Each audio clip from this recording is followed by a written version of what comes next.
Okay, guys. So, welcome to the first official podcast inside of the new studio. Yeah, it looks great in here. Yeah, You did a good job. thank you. Yeah, it's Beautiful. we finally have a studio where we're ready to make content because the studio wasn't touched in for A like long time. a Since, long probably time. since The pretty studio much moved since in. moved in. Yeah. Previously, the studio was kind of just like a table and like a slight backdrop. Yeah. Now it's an entire. It's a workshop. Look at this. Look at all these things. Yeah. That used to be a window. Now it's a shelf. Now it's a shelf, That one is now a chalkboard. You can't see with a that. photo Yeah, booth. you can't see that one. It's just a blackboard. Yeah, but what we want to do is we want to start doing these podcasts in here and essentially kind of catching you guys up on stuff behind the scenes, recapping certain events, that kind of stuff. And we just got back, at least me and Mike did.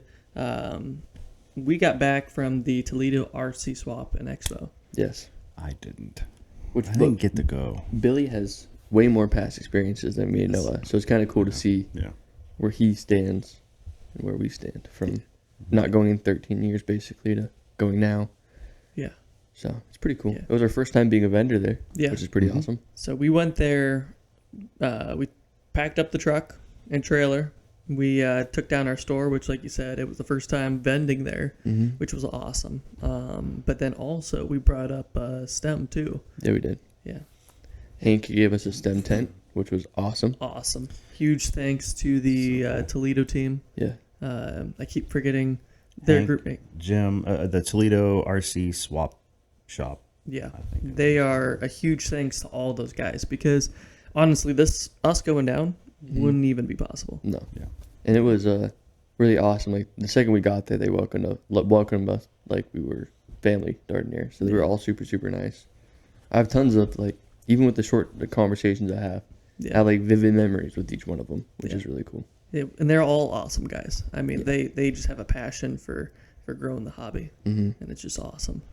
But Billy, you've gone quite a few times to these meets. A couple few.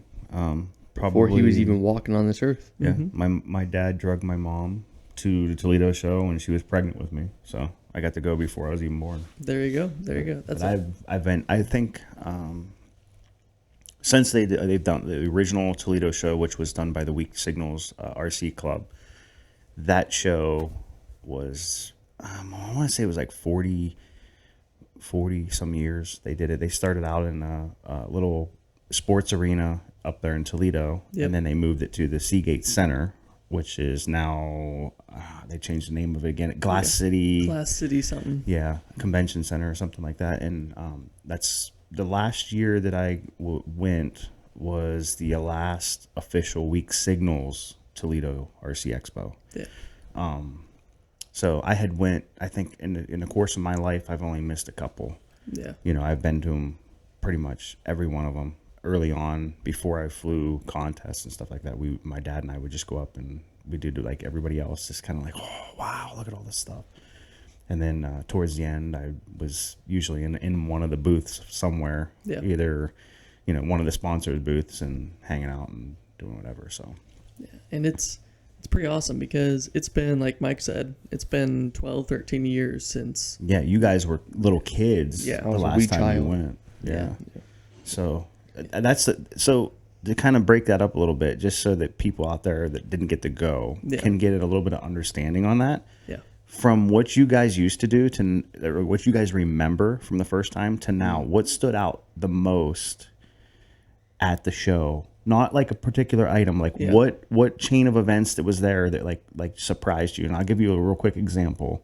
For me, when we used to go, the big thing that I used to like was they had an they had an ice cream stand there, and they used to sell these square ice cream blocks on a stick they were covered in chocolate. That was like the highlight every year. That was your highlight. Yeah, oh yeah. Every year, it's like the first thing I did was I had to find where that stand is, because every day I was there, I had to go get like 1, 2, 3, maybe 6 of them. I don't know, but yeah. I would say, I think the one thing that like stood out to me that made me like almost the moments where it was a little slow, kind of pick up and have the fun time with it, was watching the crazy things people fly in that tiny area. Oh yeah, That was yeah. very interesting. I mean, like, you would look away and like there'd be a guy flying 3D, and then you'd look back and there's this weird like canard thing just like flipping through the air over there. It was always like just something random and cool. my most memorable moment in there was all the crazy swap finds, the things that people, Obviously. yeah. I Just like the random things you just could the find random on things, the tables. because Yeah. like what we got to set up early, obviously, because we're the vendor, one of the vendors, and all the vendors before the event kind of walk around, get the scoop of the land. But when you're walking around, you walk through the whole entire swap area, Yeah. and you check out some stuff. I think I walked through that area maybe a dozen times, and I saw More something. than that. Well, I'm just saying, every time I walked through, there was something like, how did I miss that? Well, I was just gonna say that, like as you were talking about Yeah. that, like how many things you've seen. Wonder how many things you missed. Exactly. Because it's huge. Yeah. Like there's no way that you could even it was 2-day event, right? Like it was. It's a 2-day event, yeah. So in them 2 days, there's no possible way for you to cover all the ground and see everything that's there. So just you guys out there, if you're thinking about doing something like that, think of it that way. You can go for 2 days and not see everything. Because like you can walk down you can walk down the aisle. Yes. Turn around and walk back and see something new that you didn't see 30 seconds It's ago. unreal. And it was like that whenever I was there too. Like even at that time, like you could go through and walk through a swap area and go get lunch, come back in and go through that same swap area and not see the same thing, but see completely different things. You're like, I didn't see that. I would have bought that. Or you see somebody walking out of the room with it and you're like, where was that at? Yeah. That was devastating because there was like some pretty cool like 3D plans that I would want personally. I walked through like the second we walked in. I skirted off away from the shop real quick just to get a quick glance at everything. Walked through everything. I'm okay. I didn't see anything that I personally wanted. And then no longer than an hour later, I see a dude walking out with a plan that I wanted. I'm like, where did he get that from? How did you do that? Yeah, but it was that part of this, the swap meet. It's I never realized how fun it is, but what we're doing, we actually went down there for like 3 main purposes. We went down there to sell our product at the store. We went down there to run the stem, which Travis Did a phenomenal job. phenomenal. Absolutely phenomenal. Oh my goodness, he rocked it. Usually there's a couple people in the stem tent, but man, he took control of the stem tent and he rocked it. He had to drive like 12 hours. 12, like that. Yeah, it was 13 hours. Yeah, it was Crazy. we thought we had a long drive. Yeah, Like 2.5 hours. Yeah. But no, he drove like the full 12, 13 hours. And Trucked through. yeah, he's a beast. But I don't know if you heard his funny story on the way down. what's that? He was going down. He stopped to get some Taco Bell to eat. Oh, I love this story. And he was driving on the highway, not really, turnpike, not paying attention to what he was doing. And he obviously was on the road, driving, munching on his Taco Bell. And all of a sudden, he's getting pulled over. He was too busy eating his Taco Bell, wasn't paying attention to his speed, following the fast speed of traffic, and got pulled over from eating Taco Bell. I think the favorite thing is what he told the officer. He was like, "I'm so sorry, officer, you caught me. I was really into my Taco Bell." And he got off with a warning Yeah. because he's eating Taco Bell. Maybe it was, I don't know if it was something Maybe that's else. a new method. Yeah. Yeah. But it was he did an awesome job. He really did. Yeah.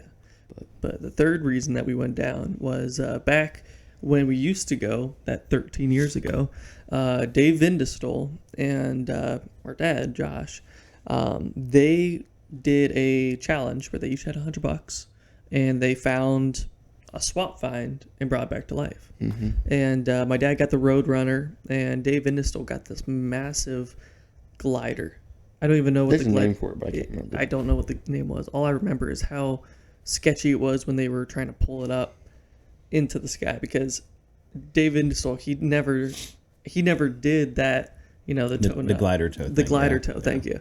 And watch the video because it's one of the older videos, but It's fun revisiting them. it is. And we went down, same goal, $100 each.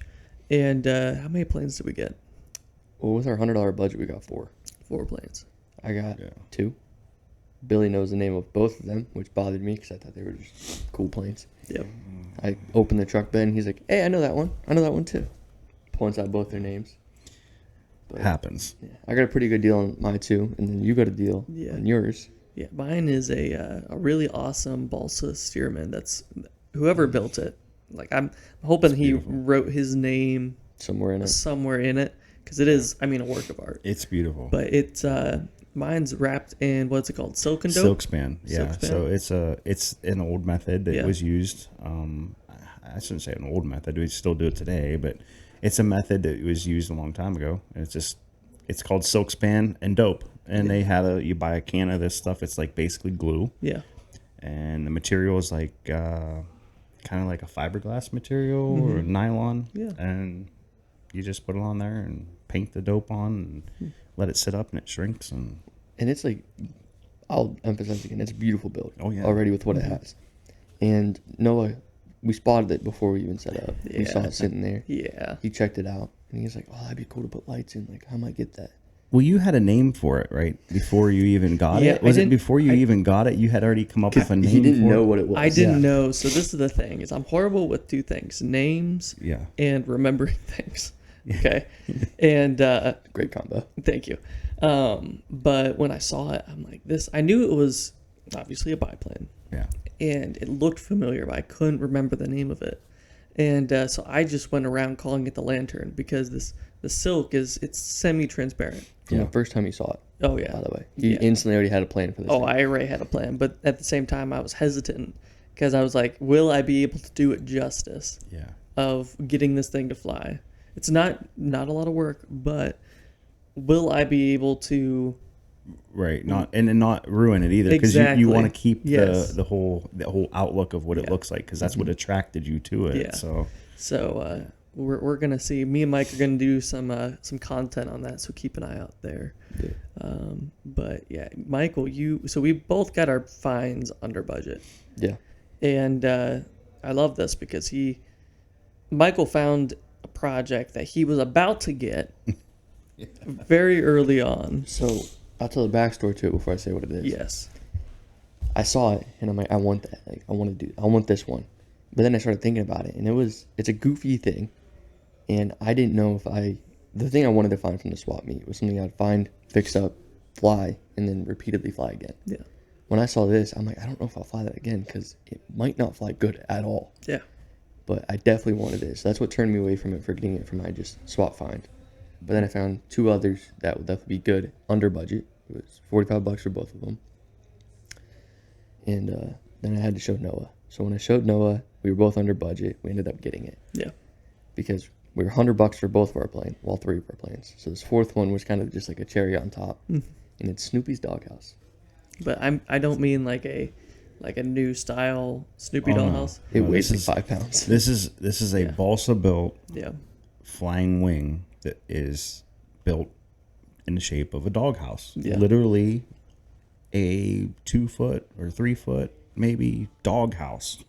Your actual dog could actually get inside of this airplane and stand there. absolutely. It would, It's about the size of her cage. yeah, right. Yeah. This is not it's not like this little. This No, and And I don't know if you guys know, but I have like a little tiny wiener dog. Her name is Delilah. She's pretty cool. pretty cool. But Yeah. one thing that's super cool about this airplane you've left out so far. Yes. What is the coolest part of this airplane? It has a massive nitro engine. on it. Yeah. Way too big for what it is. And it weighs an absurd amount. And they also, not even that, motor itself weighs a lot. Yeah. Then they have lead weights all over the front of it. Yeah, Yeah. So to get this thing to balance out, they definitely put in their efforts. Yeah. But It's like 2 sizes too big of a motor. Yeah. Just yeah, It's going to be awesome. what we're gonna do though is we're gonna keep the nitro. yes. So we're kind of, I don't know if it's a rule here at Flite Test, but It's never been a rule, but we've kind of just, It's the unspoken rule that really was never made a rule, I think, and we're the new era that's Yeah, gonna because- break some rules. the only, we only allow electric planes here to fly. Yeah. Yeah. So I guess that's kind of a rule because we if someone brings out like a giant gasser, it's like a little iffy. But we Yeah. still fly giant scale out here with electric. Yeah. It's just gas has never really been on premises. Well, there's a noise thing too. I There mean, we is. are on a golf course, Yep. and there are neighbors around. So Yep. respect for the golfers and the neighbors. Yeah, I don't think we've ever been set up to really use either nitro or any of those gas. Any planes. fuel. Any fuel based engines. We have a But- Billy now though. Yeah, but we have a Billy now, and I think every once in a while, keyword every once in a while, it would be okay if we I think so. kind of featured that. So Because like obviously Dad knows how to fly with Yeah. gas planes and stuff, but I'd say Billy definitely has way more experience than all of us combined with the fuel. and also a little bit more, relevant. Yeah, Because I don't know when the last time Dad actually flew. because you have a nitro heli and you have gas Yeah. planes. Yeah, I got nitro and gasoline helicopters that I currently fly. I have nitro and gasoline airplanes that I currently fly. So Everything's current, which yeah, is good. it's all up to date stuff. So I just brought in a gallon of fuel, fresh fuel. It's sitting in there ready for the whole project. So we got a gallon of fuel, nitro fuel here, and I have more. I dug through my stash at home. I got some spare glow plugs. I got a glow driver. Everything's ready. We can actually fire that motor up. You want to go out now? Why are we doing this podcast now? Just Time out. No. hold, pause. We'll bring this out right here and show you guys. Oh, that would be hilarious. Yeah. The whole room's full of smoke. Open the door. What were you guys doing? We are the mad scientists. Yeah. It was a super fun event. And one funny thing was Dad's find. Oh my goodness. He didn't really. Yeah. When I was looking, I saw this glider that had one of the motors that just constant RPM, full throttle. It's a Cox 049. I always forget the name.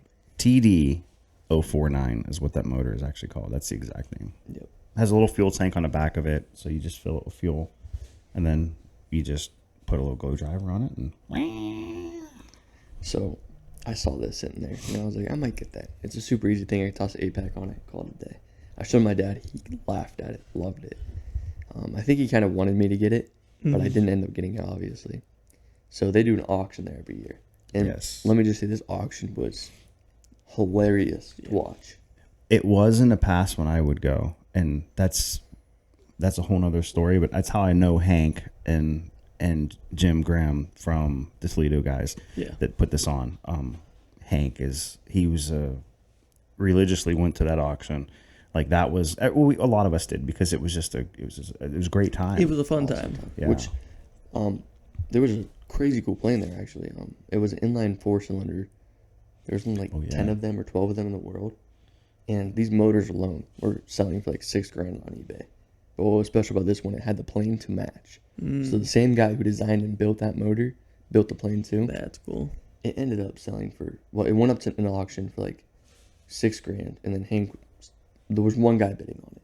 Just one guy consistently raising it. Because in these auctions, they had if the plane didn't reach this price, they didn't sell it. Yeah, like a reserve. Yeah.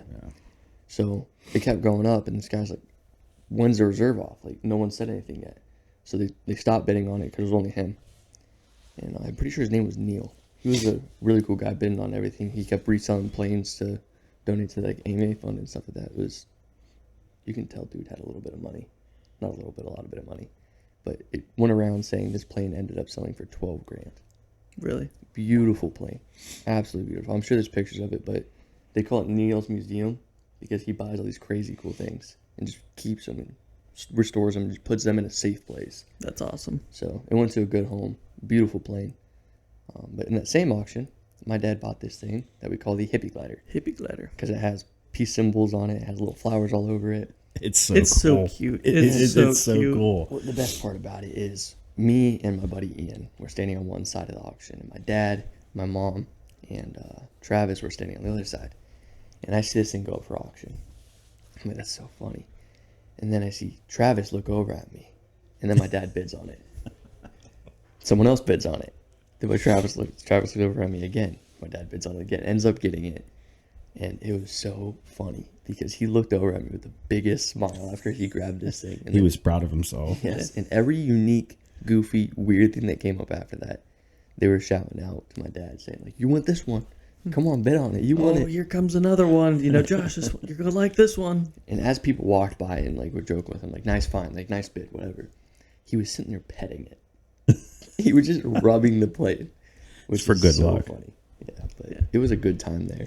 Yeah, but we had a great time, not only with the store, not only with STEM, not only with our swap finds, but just talking to the community, doing all that. But it's so fun with these swap meets. I think at least what we've been doing is you take an old find maybe someone's plane that they built never got flying, or maybe, like from a estate sale or something like that. But you can find these awesome planes for really good prices. I mean, really good prices. And what you can do is kind of like what we're going to do is we're going to essentially give them a new life, give them kind of update them a little bit. I know I'm going to put a electric motor on my Stearman, and Which the biplane I got was originally nitro. Billy still doesn't think I'm going to enjoy it because it's not me at all. He's like, you're going to be using every inch of your stick to keep that thing in the air, which I think would be a blast. It's I'm not saying that it's not. It'll fly. I know it'll fly. It's just a little not you. That's the Oh, point. wait, it's a lot not you. It's going to be interesting because you have a style, and it's not your style. But it'd be fun.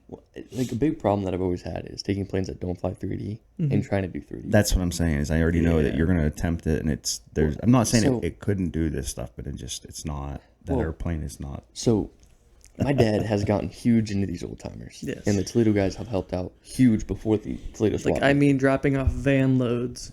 Oh yeah, my dad yeah, was. van loads of them. It was crazy. We've already restored. Well, I know I've done one. Yeah. Your dad and I worked on a couple of them. Yeah. He's got the Leprechaun that he's been. It's in the Spook. He's been flying those ones. There's 4 or 5 of them sitting out here in the opening, right where you come in the door here. There's a few of them up at PI. I mean, these things are just everywhere, and so that kind of got the trend of what you guys were going to do, what you guys did with the whole rest of us. And the reason why I went so far out of box for me is because I watched how much fun it was flying something so simple. Yeah. And like, we have simple planes here, but I can make them do some sort of something. Yeah. Well, and also, I mean, when you build a foam board airplane, you have a little bit of love for it. You do. Because you built it. You should have pride, that you made this. Yeah. But the problem is it's foam board. It's disposable. The point is to be able to crash exactly. them for cheap. Like for me, my planes that I build personally, they don't last more than 4 or 5 flights. That's because Noah likes pushing his comfort zone really low to the ground. Really low to the ground. He doesn't at first. Tidbit, go 2 mistakes high. But yeah, take advice from yourself there. I know I need to. Do as you. Good thing say, you not as recorded do. this because you can Yeah, play it back. I can play it back and have it on loop. But usually my first 2 flights are normal. I stay within my comfort box. But then afterwards, I'm like, I bet I could go inverted. I bet I could go inverted like close to the ground. Oh crap! I crashed. Mind you, he does invert it close to the ground with something as like a storch. Yeah. That was not the best. Let's just say he got inverted. I got inverted, but couldn't Really get close to the ground. 1 out of 2 ain't bad. Yeah. So, but Well, he did 2, just too close. yeah. That's true. The nice thing is though with these balsafines, these old timers, you You have a respect for them. you have a respect for them. There's a history behind them. It feels like a living machine. Yeah. It's a lot different. Yeah. You And so treat it you're- differently yeah, than your foam board. Yeah. It's like you're bringing it back to life too. It's not like you're just taking and this thing had a life or had a purpose, and then it come to an end for somebody else, and then it's like you get it now. You can bring that back. Yeah. A foam board airplane is kind of hard to do that because usually by the time the first person is done with it, it's kind of done. There's you know not what I mean? much And- left of it. The electronics are still good, but the frame is withered. But the other thing too that's nice with the foam board is the time. Yes. You can rejuvenate it by rebuilding a whole new one, Yeah. and the same time it would take to repair a balsa model. So I think that's the other thing too is you respect it. Yeah. Just because it's like I know that there's a lot of work in it. There's a lot of passion and time. Yeah. Yeah. And I think we're excited because, we go through so many different airplanes here for content and personal use. I'm excited to actually have kind of like what you said, Mike, to have a plane that you don't go out and just fly once, but you You have a continually daily driver, yeah. something that you can go and you can. And if it's too windy outside, you don't grab it because you care for that plane. Yeah. And I think, for the community, I hope they start doing this because you can find these finds for pretty good prices. Oh, yeah. Well, I got 2 for 45. You got 2 for 45. And like once you get comfortable, use the foam board airplanes to learn how to fly, make the mistakes, learn what your flying type is. Push the envelope, get sketchy with the foam board. Exactly. And then you pull out the balsa and you respect it and just have a good time. Exactly. Because I mean, the presence of just like some of these older planes in the air is just awesome. Like watching my dad fly the Leprechaun. One thing I remember vividly, this thing's huge. Yeah. We launched it at one side of Edgewater, and the RV was parked on the other side. So he hops in the golf cart with me. He's like hanging out, looking out the window, looking out the side of the golf cart, looking up at the plane, and it's flying with us as we're driving over the campsites. And it was just like so ridiculously slow. it was awesome though. And like that's what I want. I want something that just the presence in the air is so cool. Yeah, and that's what you get with a lot of these old timer balsas. And it's actually not that different from flying. You know, they might be a little heavier, but I mean, when you go out and fly these things, it's a whole different experience. I know there's some people that I've talked to like, well, I've done everything I wanted to do in the hobby. You know, I built all these foam planes. I've done this. I'm like, have you ever tried balsa? Yeah. And they kind of look at me a little weird because it's like, I'm not saying that it's gone away, but so many things have filled that area where I think that we are trying to kind of bring back the old balsa. Not everyone's gonna, build something from a kit, but there's so many beautiful builds out there. You don't have to. You can buy someone's Exactly. either not finished project, Yeah. or bring it back to life. Like something that's been sitting in the garage for 10 years, and you pull it back out, put a new motor in it, clean it up, fly it again. Yeah, or do transfer. Kind of like if it was a nitro motor and you're not comfortable, convert it to electric. And it's not that hard. And with 3D printing, you can make the dummy motor. I know, which one is it that he has? Buzzard Bombshell. The Buzzard Bombshell. That was a Christmas gift for him. Yeah, and that was an awesome Christmas. My mom talked to Toledo guys, and they found one. Yeah. And not only did they find one, they found one in the exact scheme that my grandpa loved putting on him. It's a very, very unique, rare scheme. Because my dad has there's a lot of history behind the Buzzard Bombshell for my Yeah. dad. And I don't know all of it, so I can't get into it, but I just know my grandpa used to love flying with it. And that exact blue and yellow scheme. Yeah. And out of all odds, one of the, I'd say, harder schemes to find. I mean, you don't see many in this. Well, to think about it, the plane's very rare. Yeah. It was a common airplane back in the day. However, now, modern day, it's called an old timer for a reason, because it was old, and so to find the exact airplane was one thing. Like to find a Buzzard Bombshell is tough. It's already built in good shape. But then to find it in the right color scheme, like you're talking a needle in a haystack. Which that was pure coincidence too. It wasn't like your my mom had didn't no idea. Yeah, your mom had no idea until after. Yeah. It was already here and done. Yeah. So Which she got it way before Christmas. It was in her office. My dad went in there to take a phone call and didn't notice it. Which stood right next to it, not even I noticed it. think the reason why is I always kind of stored planes in my mom's office, because she goes in there for meetings and stuff. So I'd set them on the wall, just safe place. Nobody really goes in there other than for meetings or phone calls. And I think he just kind of assumed it was something that I had. Yeah, but tell the story of what you do to your dad when he's on the phone. That would explain why he didn't notice it. So when he is very good at paying attention on the phone, but not too around him. So when he's on the phone, sometimes I'll just hand him something random, like a Sharpie or a screwdriver. He'll hold on to it the entire phone call. And to even say how, not out of mind, I don't know the right He's word. into the phone. He's actually paying focused. attention to the phone call. Yeah. So when you hand him something, he just, I'll hold it, and then he just. To kind of pull on him a little more, pull the strings a little bit. At home, we have this, when I lived at my parents' house, we had this glass door in the back for the back porch. And the strings that hang down for the blinds. Yeah. They always got wrapped around the hinges. Who's doing this? Nobody knew for the longest time until we saw my dad pacing on the phone with somebody, and he just starts wrapping it up. I don't even think he realized what he was doing. No, he had, for weeks we It's had no just idea who did this. it's just a thing. It's like that, like a habit. Like a fidget, something. Yeah. But we were like, who's doing this? Nobody had any idea until we saw him do it. And when we told him, he's like, I didn't do that. It was funny. But that just shows Yeah. perfect So time he for him to be didn't. on the That's phone. how he was able to not see the airplane in your mom's office, because he was just he's fully committed to the phone call. He's immersed in the phone call. Which Yeah, is because your good. mom was worried about that, because she seen him go in there, and she said, because we were talking about it. I'm like, how did you find that? And she's like, well, I talked to Toledo guys. She goes, and he even went in my office and didn't see it. Which is not a small plane. It's not like No, it's not like one of these ones sitting on the shelf over here. It has like a 72-inch wingspan. Yeah, it's a Like, good size plane. It's longer than, I mean, the wingspan is It's bigger bigger than than this this guy. couch. yeah, it's bigger than this plane right here. yeah. So I mean, it's not easy, this story either. Like it would have took the workbench behind us. It would have took up the whole workbench. Oh yeah, Mm-hmm. yeah.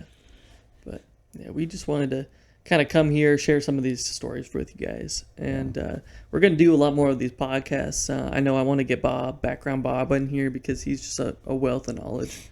Yeah. Taking to Oshkosh is like one of my favorite things to do is walk around with We him. just need to strap a camera and a mic to him and just let We need him one of let those him go. cameras that come off the chest, like yeah, face just to face. right there and just like let him go. Yeah. Because the amount of stuff that he's forgotten is not even half of Bob's forgot more than we will ever know. Thank you. That's what I was looking for. But let us know any podcasts. He's not losing his mind or anything. Don't No. take it that way. No, It but just- that's how much knowledge Bob has he's- so much. Yeah, Yeah. he's just. I mean, he walks around Oshkosh, and I love doing it He because has like personal memories with half these things he's yeah, talking about too. he's like, oh, I flew that before.